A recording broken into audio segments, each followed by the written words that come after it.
Welcome to Vedavyasa academy. Dear friends,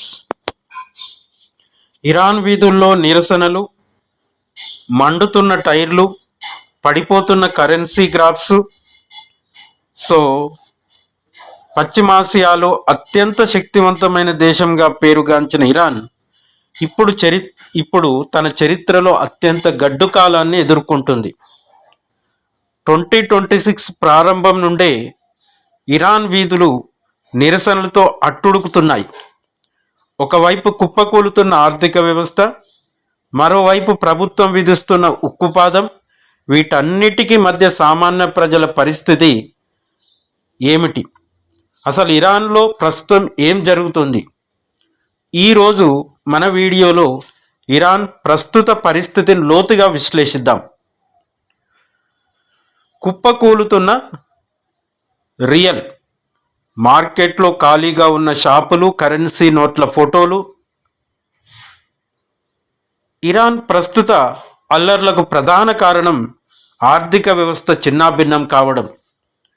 ద్రవ్యోల్బణం ప్రస్తుతం ఇరాన్లో 60% చేరుకుంది.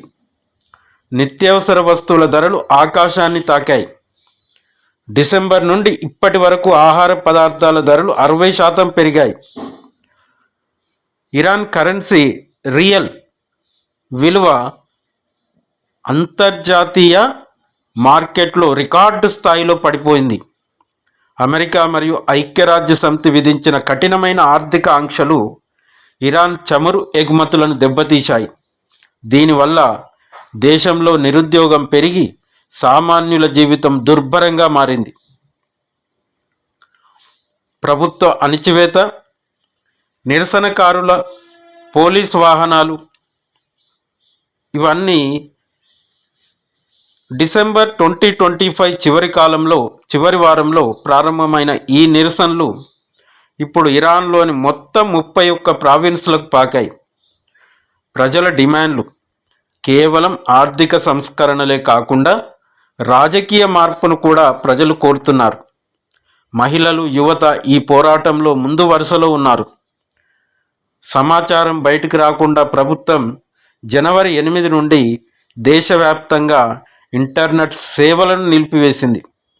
దీనివల్ల ఇరాన్ డిజిటల్ ఆర్థిక వ్యవస్థ రోజుకు సుమారు $37 మిలియన్ల నష్టాన్ని చవిచూస్తుంది.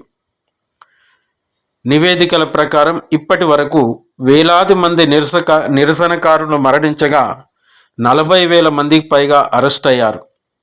ప్రభుత్వం ఈ నిరసనలను ఉగ్రవాద చర్యలుగా అభివర్ణిస్తూ ఉక్కుపాదం మోపుతోంది. అంతర్జాతీయంగా కూడా ఇరాన్ ఒంటరవుతోంది. అమెరికా అధ్యక్షుడు డొనాల్డ్ ట్రంప్ ఇరాన్ ప్రభుత్వానికి తీవ్ర హెచ్చరికలు జారీ చేశారు.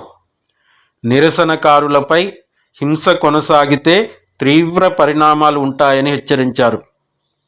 2025లో ఇరాన్ అణుకేంద్రాలపై జరిగిన దాడుల తర్వాత ఇరాన్లో ఉద్రిక్తతలు పరాకాష్ఠకు చేరుకున్నాయి.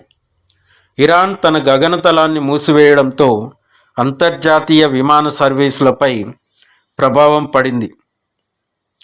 భారత్కు వ్యూహాత్మకంగా కీలకమైన చాబహార్ ఓడరేవుపై కూడా ఆంక్షల నీడ పడింది.